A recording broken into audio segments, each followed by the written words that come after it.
pero que ella no me conoce a mí como soy en la radio. Entonces por ahí va a notar alguna diferencia con algunas cosas que digo, o como me comunico con vos, que está del otro lado.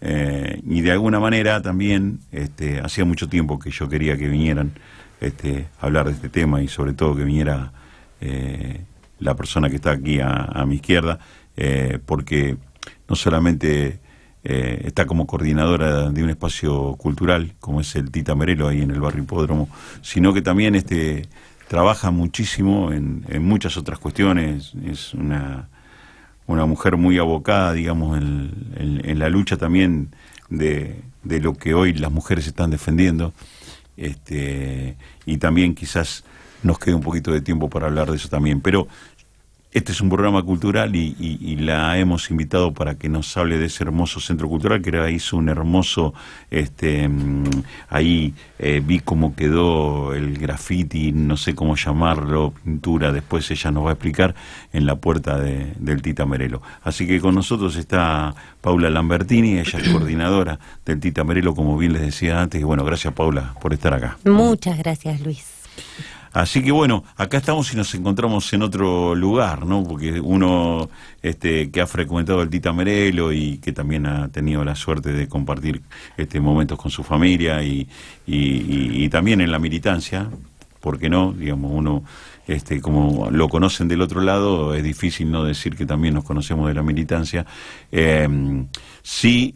Cuando conocí el espacio Tita Merelo, un espacio que a mí me sonaba, pero que yo no lo conocía, nunca había pasado por su puerta, me sorprendió la calidad de la gente, y después me sorprende cada publicación del Tita Merelo, de todas las actividades que desarrolla ese centro cultural. Entonces, mi primera pregunta es, ¿cómo nace el Tita Merelo allí en Barrio Hipódromo? Nace con una idea, ¿no? Que es un poco un debate que se da mucho en los ámbitos culturales, y que también tiene que ver con una concepción política de la cultura, que tiene que ver con que hay que poder descentralizar los eventos, las acciones y los desarrollos culturales, ¿no? La producción de arte y cultura en nuestra ciudad, sacarla del centro hacia la periferia, ¿no?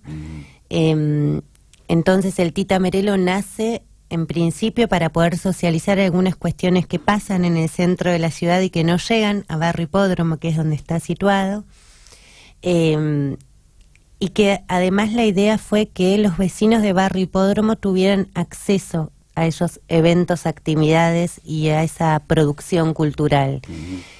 Eso por una parte, y por otra parte también generar espacios educativos, recreativos, donde los chicos sintieran, o los chicos y grandes pudieran aprender algunas herramientas, instrumentos culturales, y que se dieran producciones propias en Barrio Hipódromo. Tenemos muchos docentes que son de Barrio Hipódromo, que viven ahí, que quieren al barrio y que bueno, que intentan esto, de alguna manera hacer que la promoción cultural se expanda, ¿no?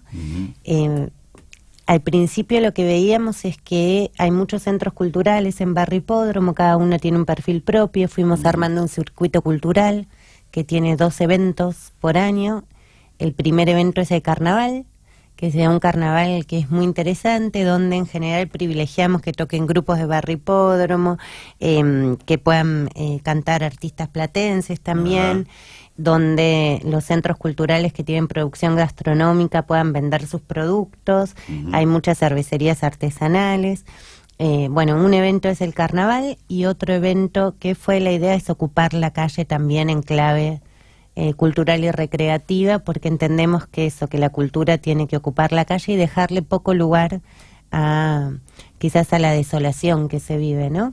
Vos sabés que con eso de la calle, me hace acordar, digamos, a los viejos encuentros en los barrios donde la gente se juntaba en la calle, más allá del carnaval. Siempre había alguna fiesta que festejar en el barrio, entonces la gente, el vecino se conocía con el otro. A mí me pasó cuando vine acá a la Ciudad de La Plata. Yo no vivía en un barrio directamente al principio, sino que vivía en el centro de la ciudad, y veía cómo la gente tenía poca comunicación entre los edificios de los departamentos, digamos, no se conocía. Y uno que venía de un barrio, ¿no? O de vivir en barrio, que conocía la realidad de su vecino, del de al lado, el de a la vuelta, que siempre trataba también de alguna forma de juntarse para algo, sí lo empecé a ver en los barrios de La Plata, ¿no? Y el barrio Hipódromo tiene como esa particularidad también, ¿no? Con tiene una esas identidad viejas. muy fuerte, claro, y de vecinos. Además hay una gran cantidad de adultos mayores. Es tan importante, uno a veces no entiende el espacio de encuentro, la importancia que tiene, pero hay muchos abuelos y abuelas que sufren o padecen una soledad profunda porque, bueno, los hijos trabajan todo el día y después se tienen que ocupar a la vez de sus hijos y entonces no las van a ver y encuentran quizás en el Tito también un espacio de encuentro distinto. Están las señoras, por ejemplo, de la iglesia de San Antonio que se juntan a tejer en el Tita Merelo, intercambian puntos, hacen mantas, las donan a los 2 hospitales públicos que existen. Es también un espacio que se ha dado para trabajar ciertas problemáticas puntuales del barrio, por ejemplo, el tema de seguridad. Se generan reuniones entre vecinos para articular estrategias comunitarias y además para pedir medidas del Estado. Se ha vuelto de alguna manera un lugar de encuentro. Cuando lo pensamos fue esta la idea, fue recobrar un poco la identidad de Barrio Hipódromo y también generar este espacio que hablábamos antes de descentralización de políticas públicas. Le pusimos Tita Merelo porque hay un mito que dice que en 115 y diagonal 80 había un cabaret donde tocó Tita Merelo. Así Mirá que vos. esto circula por todo el barrio y dicen que hay documentación. Todavía no la hemos visto, así que por ahora, como no tenemos así sustento científico para el tema, lo que hemos hecho es, bueno, apropiarnos del mito y construir este espacio. Pero... Bueno, una persona que yo admiré mucho a Tita Merelo, digamos, porque es una historia viva, digamos, como actriz, digamos, como cantante, y digamos, también siempre uno la ha escuchado en algunos reportajes que había por aquellos años a través de la radio más que de la televisión, y siempre fue una persona que me interesó conocer. Por eso cuando escuché el nombre del espacio cultural, ¿no? Tita Merelo, digo, me referenció mucho a la imagen de ella, de cómo era ella, ¿no? ¿Qué actividades se están desarrollando en el Centro Cultural, Paula? Yo quiero agregar una sola cosa más sobre Tita Merelo. Al principio también éramos todas mujeres, después se fueron agregando varones, pero nos parecía que era interesante también porque dio muchos debates en torno al rol de las mujeres en la sociedad en su momento histórico y generó como ámbitos de ruptura muy fuertes de lo que se esperaba para una mujer en ese momento histórico, y ella se reveló y de alguna manera marcó un camino en distintos ámbitos. Bueno, y en sus canciones también, ¿no? Tiene esa canción tan, quizás su canción más célebre, Se dice de mí, que habla un poco de, ¿no?, del rol que se esperaba que ocupen las mujeres en ese momento y el rol que ella decidió ocupar, ¿no? Su película también la hacía muy fuerte a ella, una mujer fuerte, ¿viste? Que bancaba, digamos, ¿no? Bueno, y su campaña, ¿no? Por el Papa Nicolau, que fue súper importante en ese momento. Bueno, tenemos muchas actividades. Tenemos actividades...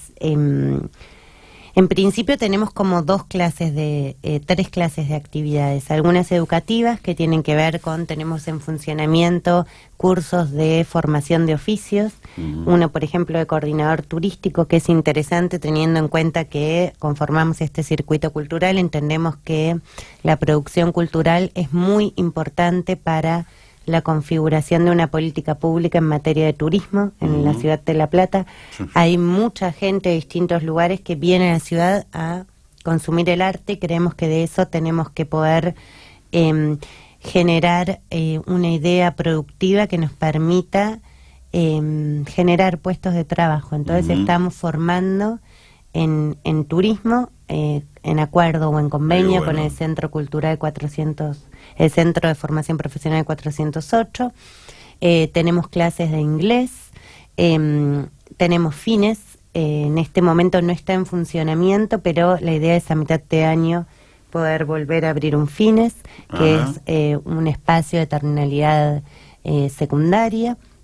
Eso es por la parte de educación. Después en materia cultural tenemos talleres de artes plásticas, talleres de danza contemporánea, de danza árabe, tenemos talleres de plástica para niños, tenemos también taekwondo, Ajá. tenemos gimnasia para adultos mayores, tenemos canto, bueno, y actividades culturales como múltiples, ahora bastantes con chicos, que hace muy interesante la actividad, y un tercer bloque que tiene que ver con eventos culturales. En este momento en Tita Merelo tenemos una muestra, un artista plástico platense muy importante, que se llama Pablo Pérez Torres. Ajá. La muestra se llama Fuga, y está instalada para que la venga a ver quien quiera. Viene gente, esto sea interesante, es la señora salen de la iglesia, por ejemplo, y vienen y ven la muestra, pero viene gente de toda la ciudad a ver la muestra, que es realmente interesante porque es una muestra de grabado que además proyecta imágenes a partir de la luz con plotters en el vidrio, así que tiene como un juego de luces que es bastante interesante y está todos los días de 9 a 17 horas.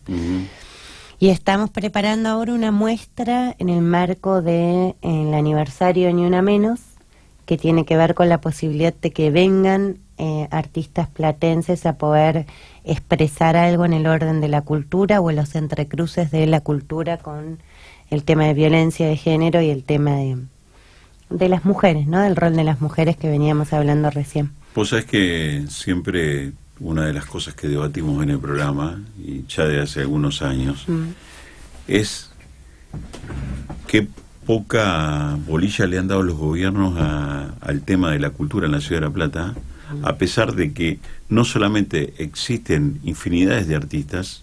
Yo siempre digo que la universidad, a través de la Facultad de Bellas Artes, ha dado cantidades inmensas de artistas, desde pintores, escritores, poetas, cantores, músicos, y como nunca ningún gobierno se atrevió a hacer en la Ciudad de La Plata un circuito turístico cultural, porque también existen un montón de centros culturales en la ciudad que para mucha gente es desconocida, aún para gente de la Ciudad de La Plata. Me pasó a mí que durante muchísimos años, como el Centro Cultural Tita Merelo, o como puede haber sido la carpintería de estos chicos que vinieron hace un rato, digamos, diferentes centros culturales que marcaron también y marcan un sentido a la ciudad. Porque digo, si el Estado invirtiera en hacer un circuito cultural donde en un lugar está la pintura, en el otro lugar la música de diferentes artistas, digo, ¿cómo no explotar eso en esta ciudad que debajo de estos adoquines que ahora me enteré que quieren sacar y que en algún momento declararon de patrimonio cultural de la ciudad, no existe un circuito turístico que de alguna manera pueda mostrar lo que la ciudad tiene culturalmente, ¿no? Eso es muy raro, centralmente por esto que vos planteabas, ¿no? Tenemos en la Universidad de La Plata una de las facultades más importantes, que es la de Bellas Artes. En La Plata se han expresado así, tenemos expresiones individuales de grandísimos artistas que habitan nuestra ciudad y que producen arte y la venden en el mundo además, ¿no? Lo que es real es que me parece que está ligado un poco con esta idea de la periferia del centro a la periferia, ¿no? Hay ámbitos de circulación de la cultura que en general, además, y esto yo lo hablo mucho con Diego Aguilar Schmidt, que es licenciado en Bellas Artes y con el cual venimos pensando esta idea de la producción cultural, que también es integrante del Tita Merelo, que tiene que ver con la necesidad de los artistas de creer que la única manera, porque así es ir a Capital para poder habilitar y promover su producción artística. Y la verdad es que el Estado municipal y el provincial, pues recordemos que esta es la capital de la provincia de Buenos Aires, no generan políticas específicas para fomentar el sector, teniendo en cuenta, como vos decías recién, y yo hablaba cuando decía lo de los cursos de formación en turismo, puede ser una salida laboral que genere puestos de trabajo, ¿no? No solo la venta de productos artísticos, sino toda la circulación en los circuitos que se pueden llegar a armar alrededor. Y eso no está sucediendo, y en este momento además pasa otra cuestión, que es, siquiera sucede que los platenses podamos acceder a eventos o actividades culturales que no sean de circulación muy circunscripta al centro, ¿no? Y a cierto circuito, donde algunos acceden y el resto no. Digo, ¿qué actividades culturales promueve la Municipalidad de La Plata hoy en Villa Elvira, en Altos de San Lorenzo, en Gorina, en Barripódromo? Me parece que, si bien es una cuestión histórica que nunca se pudo reformular y que esperemos que así suceda, que existan políticas específicas, públicas específicas para el sector, en este momento lo que existía no se da y eso ha retraído mucho la posibilidad de los platenses de disfrutar de la cultura, ¿no? Seguro. Una de las cuestiones también que uno siempre cuestiona de las autoridades municipales, provinciales, nacionales, es que teniendo las herramientas, digamos, y teniendo el contenido, que es muy importante, la cultura es una salida también de contención a la sociedad.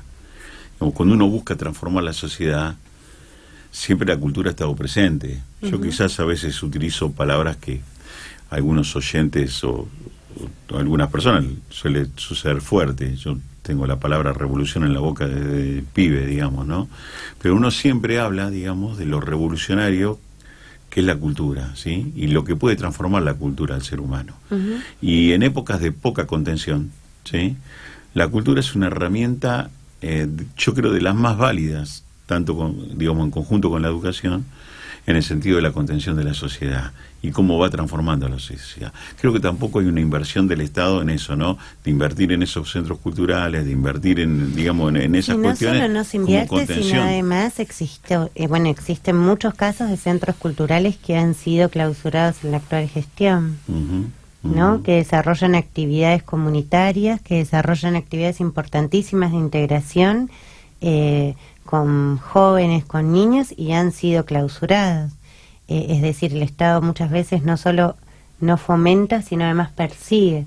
Otro tanto es así con los clubes de barrio, ¿no? Que también son productores de cultura y de inclusión e integración deportiva y muchas veces también cultural, porque han diversificado su actividad, pero hay infinitos casos. Podemos nombrar el Club de Arro Rocha, también el Ateneo, que está en Barripódromo, donde nos está costando mucho pagar la luz, el gas y los servicios públicos, donde el Estado provincial no está reglamentando la ley 27010, que implicaba una tarifa específica para entidades de bien público, esto es centros culturales, clubes de barrio, ONGs.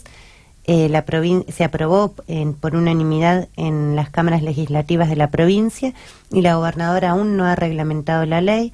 Esto implica que las instituciones de bien público tenemos que hacer un grandísimo esfuerzo para pagar los servicios públicos, que muchas veces recurrimos a hacer, por ejemplo, fiestas que son familiares, en las cuales cobramos entrada, y en general últimamente esas entradas que antes estaban destinadas quizás a comprar algún elemento excepcional que hace la infraestructura, por ejemplo, el sonido, ¿no? Nosotros hemos realizado fiestas en las cuales, fiestas familiares, es decir, culminan a las 12 de la noche, tienen un objetivo cultural, además viene algún grupo a tocar, siempre es un marco más familiar en que realizamos las fiestas. Las realizamos para comprar, por ejemplo, el equipo de música, las realizábamos antes y ahora tenemos que hacer actividades específicas para pagar los servicios públicos. A veces cuando se realizan estas fiestas para pagar los servicios públicos, la municipalidad, como ha sido el caso del Club Ateneo o el Club de Arro Rocha, ha clausurado estas instituciones, ¿no? No solo no habilita y no genera políticas específicas para promover la cultura en los barrios, seguro, sino además, decíamos, clausura a aquellos que sí lo realizan, cumpliendo un rol que debiera ser el Estado.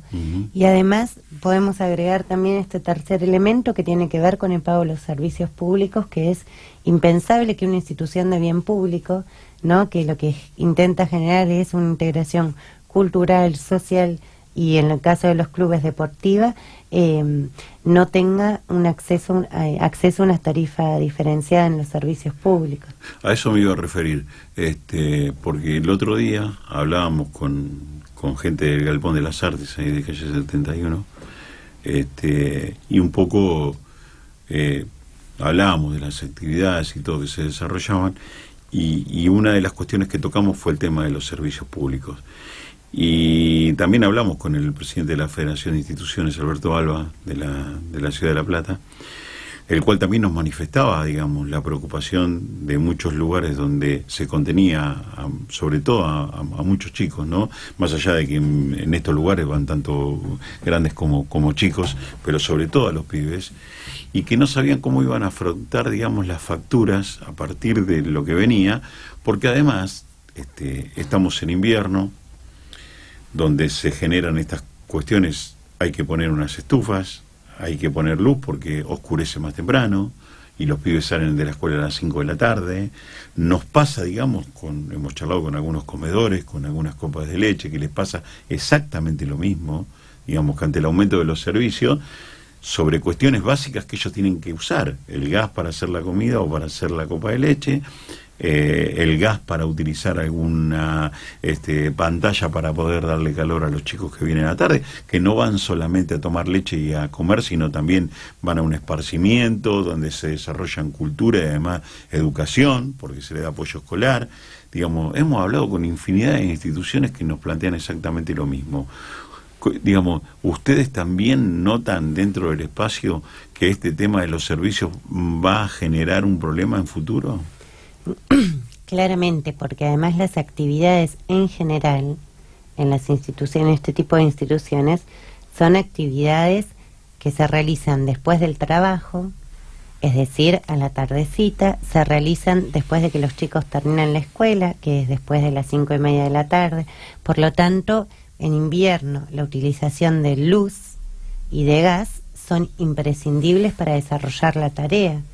Si no prendemos la estufa, la gente que viene a los talleres, los vecinos, tienen la posibilidad de enfermarse. Seguro. No tiene por qué no haber estufas. Y por otra parte, la luz es un servicio que se utiliza porque anochece a las 6 de la tarde. Por tanto, se hace impensable además cambiar las actividades hacia la tarde o la mañana porque se participa menos cantidad de personas. Entonces, lo mismo con los clubes. Digo, esto muy bien lo marca Alberto Alba. Hubo en algún momento un proyecto de gente que desconoce cuál es el funcionamiento de este tipo de instituciones, que planteaba la necesidad de ahorrar, no de que cada mes se ahorre y en la baja en consumo implicara un descuento en el servicio de luz. Lo que es real es que las actividades, cuando un centro cultural y un club tienen más actividades, desarrollan más espacios de contención y integración social y deportiva, es a la tardecita, ¿no? Que es de alguna manera lo que complementa la actividad escolar, centralmente en los chicos y los jóvenes. No se puede cambiar de horario porque tiene esa función. Su función es una función social, que además debiera estar garantizada desde el Estado y no está garantizada. Sí, nosotros vemos que a futuro, centralmente con la tarifa de gas, que ha aumentado mucho, vemos que va a estar muy complicada la situación si no se reglamenta la ley 27010, que volvamos a reiterar, está aprobada la adhesión a la ley nacional por la Cámara, por ambas cámaras, la de diputados y senadores de la provincia de Buenos Aires, y la gobernadora María Eugenia Vidal aún no ha implementado. Te corro un poquito del tema. Hemos hablado del centro cultural. Por ahí no sé si tenés alguna fecha, alguna actividad. Este 25 de mayo vamos a hacer nuestro histórico locro de la patria. Todos los 25 de mayo vamos a hacer, hacemos un locro en el Tita, que se transforma en una especie, espacio de encuentro. Van a venir artistas de la Casa del Tango, bailarines, folcloristas, un ballet de folclore, y va a estar muy divertido. Y va a haber comidas típicas para probar, así que está bueno. Bueno, seguramente estaremos dando una vuelta por ahí. Se pone hermoso. Sacándote ahora, te saco del tema cultural, yo que te conozco, pero aparte uno que te ve siempre, Hoy, por ejemplo, llevas un pañuelo en la muñeca ya hace un tiempo verde atado allí, lo que significa, digamos, toda esta movida que está, sabemos que está viajando mucho a Buenos Aires, ¿sí? Sobre todo a la Cámara del Congreso para escuchar algunas exposiciones que se están haciendo allí sobre el tema este de la legalización del aborto, o, no, digamos, no la legalización del aborto, sino yo siempre digo digamos, porque, viste, muchos hablan, digamos, como una cuestión, como que muchos tienen fluido de decir de qué se trata el tema, o de qué se habla, o de qué no, ¿sí? Y me gustaría preguntarte, en todo este tiempo que llevas recorrido, de haber escuchado seguramente a muchas personas hablar del tema y de manifestarse, y vos también, por supuesto, ¿cómo ves? Si esto fue una puesta en escena de este gobierno, ¿sí? O realmente hay un compromiso de la sociedad para modificar esta situación y que de alguna forma la vida de las mujeres sea resguardada a todo lo que está sucediendo y a todas las muertes que han sucedido en todo este tiempo, ¿no? A mí no me cabe la menor duda de que el gobierno nacional inició el año con introduciendo el presidente este debate en la Asamblea Legislativa porque quería correr de eje la situación económica. En ese momento la principal preocupación de la gente era la inflación, y el presidente intentó hacer un corrimiento en la agenda pública a partir de la introducción del debate por la despenalización del aborto, según sus palabras. ¿Qué viene a retomar el presidente y por qué piensa que esto puede cambiar la agenda pública? Porque hay una lucha histórica de las mujeres, centralmente a partir del año 86, con el advenimiento de la democracia, por la despenalización del aborto, que se ha incrementado de alguna manera a partir del 3 de junio del 2015, que fue la primera movilización de Ni Una Menos, donde las mujeres salimos masivamente a la calle para reclamar algo tan básico en el siglo XXI como el derecho a estar vivas, ¿no? Y a que no nos sigan matando. Y a partir de ese momento yo creo que hubo un punto de inflexión donde se ha masificado el debate cultural en torno al rol de las mujeres en la sociedad. Uno de los aspectos o de las demandas históricas del feminismo tenía que ver con el derecho a decidir sobre nuestros cuerpos y nuestras vidas, ¿no? Que también, vuelvo a reiterar, si el debate en el siglo XX tuvo que ver con la participación pública de las mujeres y el derecho a decidir sobre los destinos del país, que tenía que ver con la demanda en torno a el voto femenino, que aquí en Argentina lo encarnó Evita, pero en distintas partes del mundo se generó un debate en torno a nuestra participación pública. En este momento lo que estamos de alguna manera discutiendo tiene que ver con esto, con nuestro derecho a decidir sobre nuestros cuerpos y nuestras vidas, teniendo en cuenta, y esto es muy importante siempre resaltarlo, que este es un problema sanitario, que en la Argentina se realizan de 370.000 a 500.000, estos son números aproximados, de abortos clandestinos por año, que mueren alrededor de 49 mujeres, bueno, la última cifra fue que murieron 49 mujeres a causa de abortos clandestinos, que de cada 10 nacidos, 4 existen 4 abortos, y que es la primera causa de muerte de mujeres en nuestro país. Por tanto, nosotros tenemos que tomar con seriedad este tema, entender que es un tema de salud pública, como hablábamos recién, y también yo soy psicóloga y en esto tuvimos una participación muy activa en el Congreso porque a partir del colectivo de trabajadoras de la salud mental tuvimos una participación en el Congreso. También es un tema de salud mental de las mujeres. Las mujeres, las condiciones de clandestinidad generan consecuencias muy traumáticas para las mujeres, porque las mujeres nos ponemos en peligro y eso genera efectos traumáticos que, si el aborto fuera legal, sería una práctica de complementación de la educación sexual y la salud sexual y reproductiva.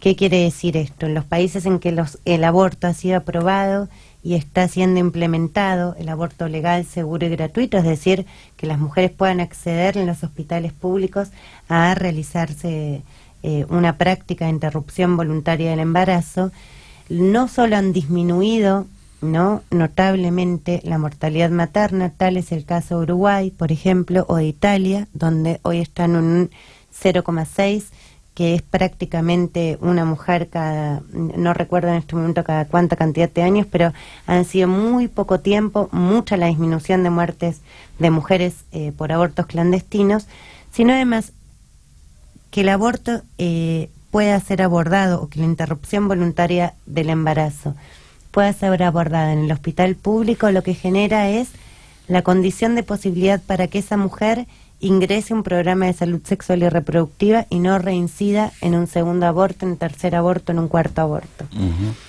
El aborto en condiciones de clandestinidad no genera la idea de que las mujeres puedan acceder a la información y a los métodos anticonceptivos.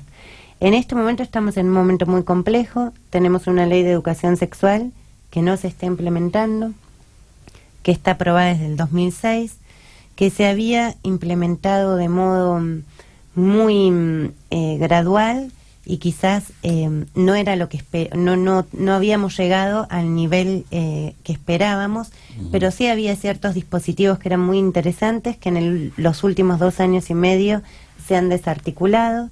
Tampoco está en funcionamiento el Programa Nacional de Salud Sexual y Reproductiva, que existía a partir del 2003.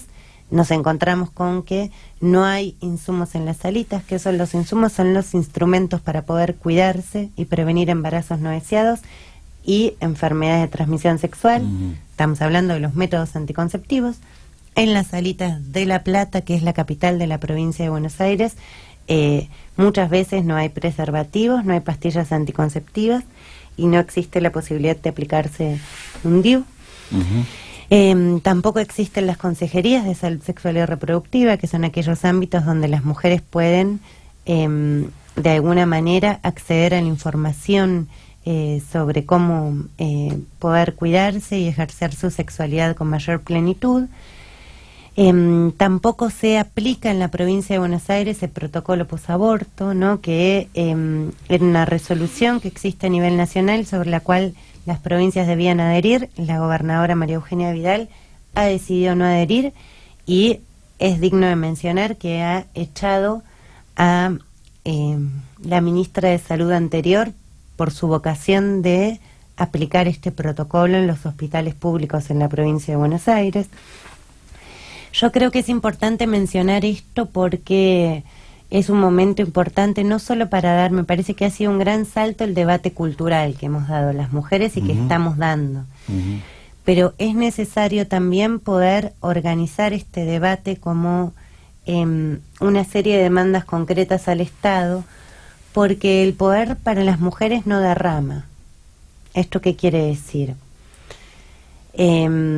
Quiere decir que si el Estado no interviene para garantizar los derechos de las mujeres, hay muchas que no pueden acceder a la posibilidad de decidir.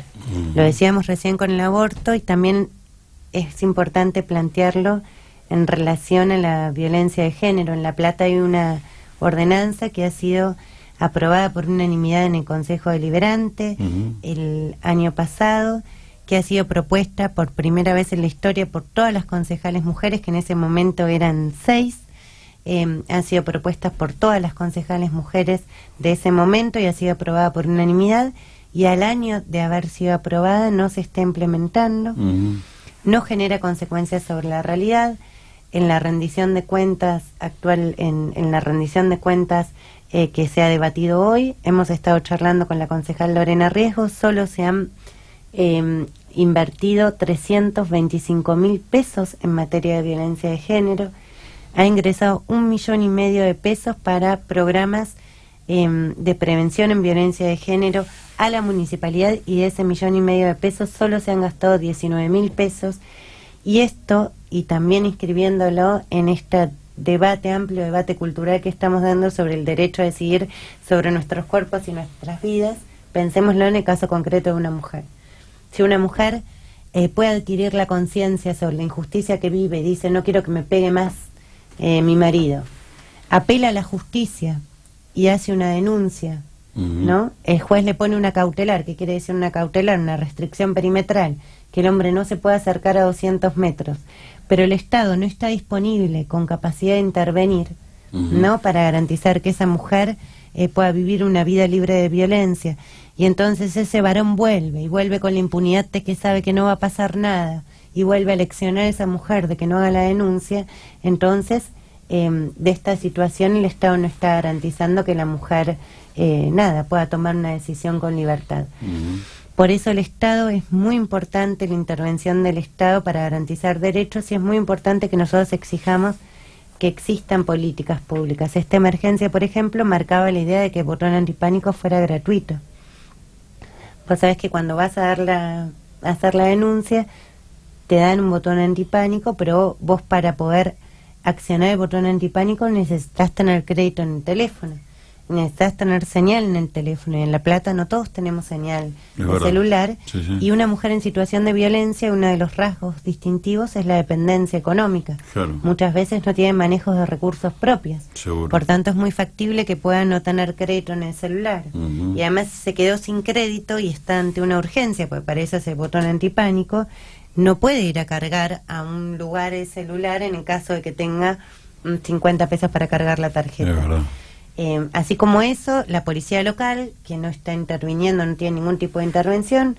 No sabemos también en otros ámbitos, no vemos mucho la policía local, ni en ámbitos de violencia de género, ni en otros. Ni en otros. No se están garantizando programas preventivos, ni programas de prevención de noviazgos violentos en las escuelas secundarias. Como medida de prevención. No, claro. Ni tampoco de sexualidad, género y derechos. Entendemos que es muy importante, y por eso el martes que viene organizaciones feministas nos estamos organizando para ir a la puerta de la municipalidad a hacer una asamblea, a poder hacer público un poco esta falta de intervención del Estado en materia de generación de políticas públicas sobre violencia de género. Vamos a pedir factiblemente una reunión con el intendente, con las concejales mujeres de los distintos bloques, porque creemos que tenemos que generar medidas específicas por esto que hablábamos recién. No creemos que los derechos los tengamos que tener algunas, sino que si no somos todas y el Estado no interviene, el poder de las mujeres no es para todas, ¿no? Y los derechos no son de acceso universal. Muy explicativa, la verdad yo te escuchaba muy explicativa de esta temática, indudablemente que es muy importante, y que bueno, esperemos que la sociedad tome la madurez correspondiente para poder debatirla y sacar, digamos, provecho de ese debate para después hacer buenas leyes que puedan de alguna forma regir en este país, de las cuales venimos atrasados hace muchísimo tiempo. Se nos está yendo el programa, ya hemos superado algunos minutos, pero bueno, como llegué un poquito tarde y Victoria siempre me deja remar un cachito más, siempre tenemos nuestra última pregunta, digamos, para los entrevistados, y de alguna forma este es un programa que habla mucho de los sueños, de las utopías, siempre marcamos el horizonte, siempre hablamos de Galeano, y entonces le pedimos que hagamos un juego, digamos, a quien viene como entrevistado. Entonces nosotros te pedimos que vos hoy pienses que estás parada contra el horizonte, ¿no? Ahí sola, mirándolo, ¿sí? Y allí hay un sueño o una utopía, de la cual muchos a veces creemos que es imposible, pero si se da, bienvenido, pero si no se da, como decía Galeano, nos permite seguir caminando. ¿Cuál es el sueño, esa utopía que la marca Paula Lambertini para seguir caminando? Yo quiero que mis hijas, bueno, mi hija y dos un poco hijos que tengo, vivan en un país más justo, en un país libre y en un país más igualitario.